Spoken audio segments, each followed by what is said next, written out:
Mishcon Academy digital sessions.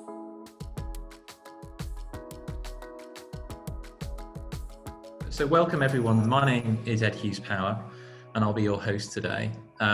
This is the first in our sector-focused series of Mishcon Academy real estate digital sessions, which will look at particular sectors across the real estate sphere and how they're faring post-COVID.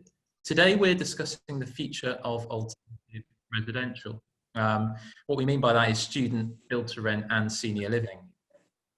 Student accommodation, now a recognised asset class, has developed very quickly from small beginnings, and a lot of people think build-to-rent will go the same way, but perhaps much quicker.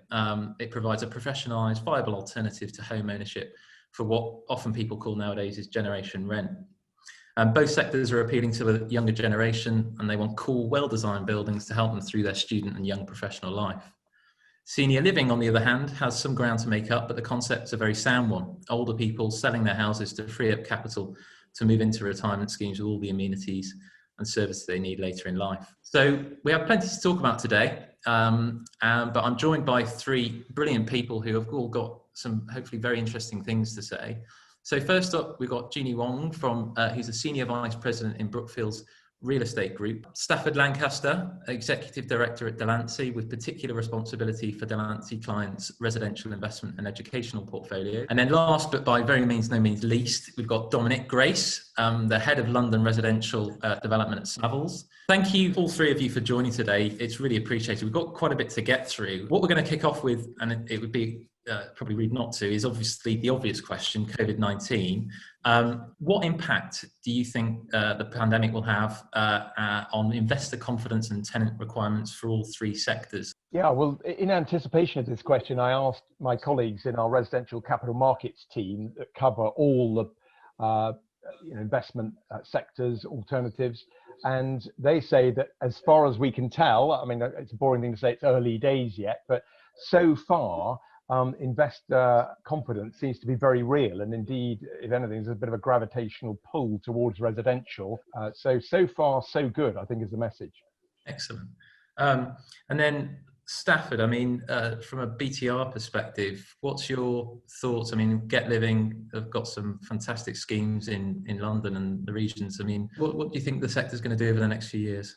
Well, I think in the current situation, I've been, like many people, at the coalface of raising money in the COVID environment, and it's not without its challenges in whatever you're doing. But I think we've been successful in doing so. So that's a very positive vote of confidence. But of course, it's not without challenges. And I think the big challenge is around occupancy and maintaining levels of occupancy. And I think there'll be some good, sensible approaches on pricing in a medium-term sense. I think it's positive, and as I've said, we're seeing investors back that up with serious capital commitments. It's really good to see. I mean, from your perspective, Jeannie, on the obviously Brookfield and Student Roost, and on the student side, how do you see things faring? I think, the pandemic has had a negative impact on the PBSA sector, but truly I think that this will be short-lived, and that, investor confidence will revert back to pre-COVID levels. I think, the crisis has actually really highlighted a level of resilience and strength of, this asset class in particular. And I think I have a much more positive outlook in the UK student housing market than I did at the start of this crisis, because, we've seen our bookings today at Student Roost actually being at levels similar to where we were at last year. And, our current projections that we're forecasting suggest that we'll be, achieving occupancy levels in line with our, historical range of around 90+%. Obviously, it's really interesting to see that you've got similar occupancy levels. In terms of the sort of demographics of the students and, in terms of international students in particular, have you noticed that being a drop off, and therefore that, you've had more UK students signing up to your schemes? previously, I think our customer demographics have been slightly weighted towards international demand. So it's always been around the 55 versus 45% favor towards international students. But this year, it's kind of switched around. So it's 55% towards more of the domestic demand. So we have seen that shift, but I think more so like there is still continues to be that, that international demand coming through. Now, I think the point to really caveat is around whether or not that international demand is actually in market versus are they still abroad? And I think that's kind of where, we've been really focused as Student Roost to bring in that domestic demand as well as that in-market international demand to help fill the void of like the students who actually can't come into the country. Stafford, I mean, on a BTR side, in terms of things that you think are going to be roadblocks to growth, is there anything in particular that you touch on in terms of a key challenge?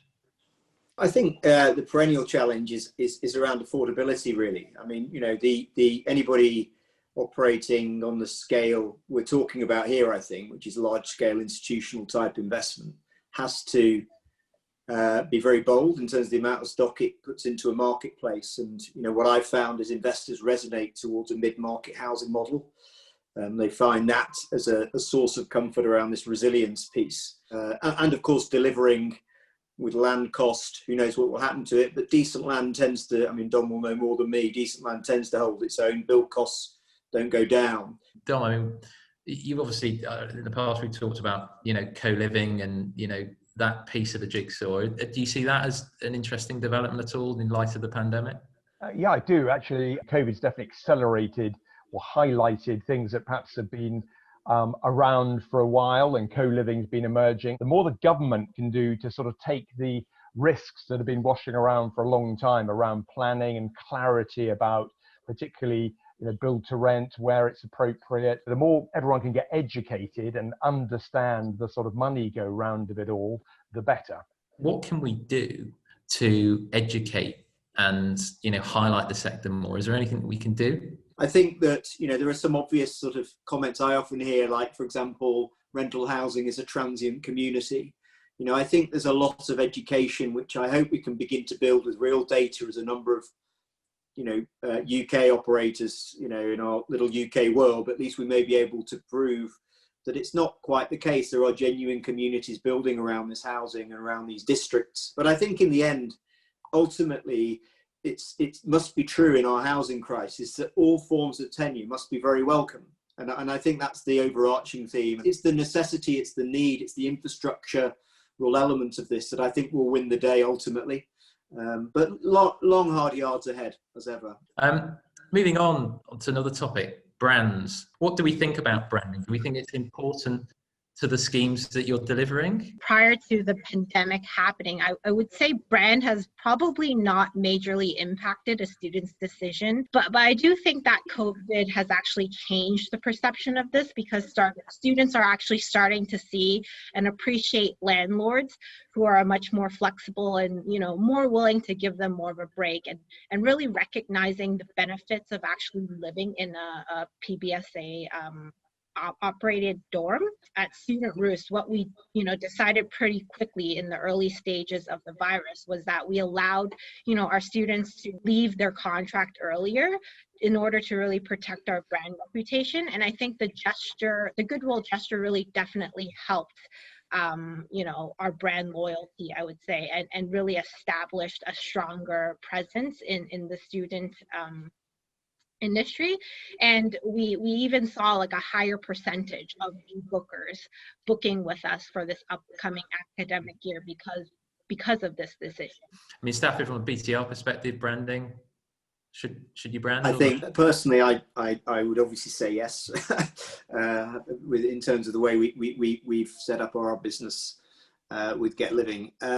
I agree with Jeannie, really. I think your loyalty is hard won again. It's your reputation. And of course, if you can get that, the best referral you'll ever have is from an existing customer. So interestingly, just to off-piste a little bit, how do we see sustainability affecting the design of your buildings in the future? Well, there's obviously, it's mightily topical right now. Sadly, surveys that have been done, the last year or two of, tenants, asking them how much they value the sustainability side, have issued or delivered results which don't encourage developers to really focus a lot on that. It's very interesting because, of course, the money increasingly getting behind, let's say, BTR is massively committed to all those ESG boxes needing to be ticked. But right now, the end user isn't driving it. I agree with Dom. I think the capital piece of this is absolutely clear. There's an essential requirement on deployment of capital in that responsible way. And I think maybe without being overly idealistic about it, I do think if we can get the supply side moving, I think we'll just begin to see more and more sustainable homes delivered, because that's just the requirement of the capital and, of course, the regulations and the planning. And maybe then the consumer will catch up as well. Just touching on affordable housing, I mean, in the London plan, there's a 35% requirement. Can you make a scheme viable in London with that sort of, high threshold? It's a very difficult conversation, I think. Even if you may have, the view is, you've overpaid for the land, or you're getting, you just have to deliver 35 and just deal with it. We're very committed to London living rent and other forms of discounted rent in our rental housing business. There's obviously shared equity models as well that can fit the bill to an extent. I think the danger, though, in housing supply is that it does actually flip the switch quite quickly to other land uses. So when you look in the office market, there's some competing challenges in all of that. But I think in the end, we have to accept for this foreseeable that 35 or more is where it's at. Rent controls, Dom. What's your thoughts on that? Well, right, or is he wrong?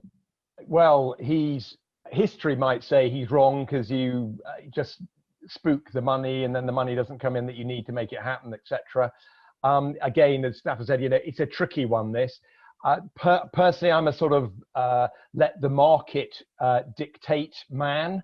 And I think the more supply you get, it might have a slightly suppressing impact on rents anyway. And it has become inevitably rather politicized, this. And what do you know, we're brewing up for a mayoral election in May. And COVID has obviously thrown up all sorts of issues, and the government very fast out of the blocks, weren't they, to protect tenants and what have you, and I guess full marks for them for that initiative. Sort of doing your best Mystic Meg impression, in 5 years' time, post-Brexit and post-pandemic, we hope, how will each sector fare, do we think? I suppose a general one would be one that hope that what's regarded as alternatives are just regarded as the norm around everything around 10 years, price points, the way things get built, etc. I think it'd be interesting to see, brands. You mentioned brands earlier. One would hope that 5 years on for, let's say, Get Living, how much will that how much awareness will there be for brands like that? Be it for Nest or other brands that Brookfield might get involved with. And I'm going to watch that with real interest. Jeannie, 5 years' time, what do you think?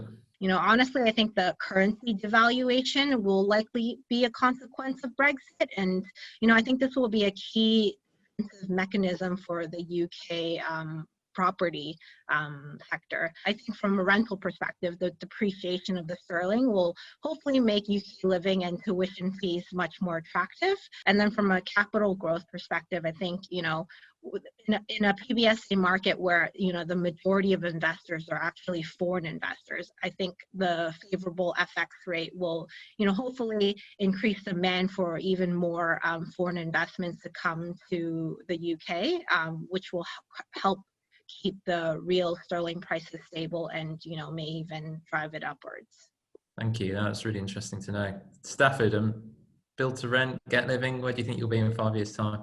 I was saying earlier, I think the medium-term prospects are reasonably fair, not without headwinds like anything, but I think the macro is positive, particularly around housing need and supply, provided you can get that affordable sweet spot moving.